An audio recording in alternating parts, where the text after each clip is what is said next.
The fish actually spat out a human skull, instantly causing panic among the visitors at the aquarium. Subsequently, 2 people dove into the tank to collect evidence. Not only did they find the skull that the fish had expelled, but they also discovered an entire human skeleton hidden beside some rocks. Through the pelvis, they quickly determined the deceased was between 30 and 34 years old. Multiple dents of varying directions on the brow bone and eye sockets indicated that someone had violently stabbed the victim's face with some kind of thin, pointed object. Based on all the findings, they could confirm the deceased had been murdered. At this point, Haggis determined the time of the incident. He brought back coral skeletons from the aquarium tank.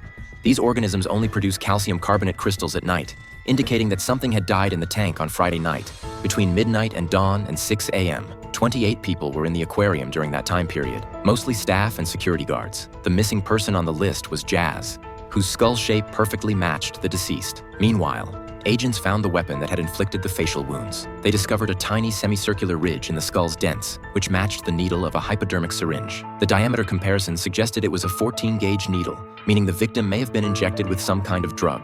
Unfortunately, the body had been submerged too long for testing. They found the keeper, but he had never used a 14-gauge needle and even opened the medical drawer for them to inspect. However, he revealed that local elementary school students had conducted a field trip overnight at the aquarium on Friday night. Detectives brought in the teacher who had led the group that night, asking, "With so many of you staying overnight at the aquarium, didn't anyone notice sharks attacking someone?" The teacher explained that after the lights went out, it was pitch black and impossible to see anything. However, each child had been given a camera and they photographed everything, which might provide some clues. Soon they collected all the cameras. In one photograph, they spotted something unusual. After scanning and enlarging, they could make out a person inside, but the body proportions were wrong, definitely not the victim. The timestamp was 2:38 a.m., matching the time of the incident, suggesting this could be the killer. Upon enlargement, they found it was an aquarium staff member. Investigation revealed this person had unexpectedly received a $10,000 check the day after the murder, raising suspicions of a contract killing. However, the employee claimed the money came from a mob boss but couldn't reveal the reason or face retaliation. Detectives could only question the mob boss, who claimed he merely wanted to purchase a filter system but refused to admit to ordering a hit. Just then,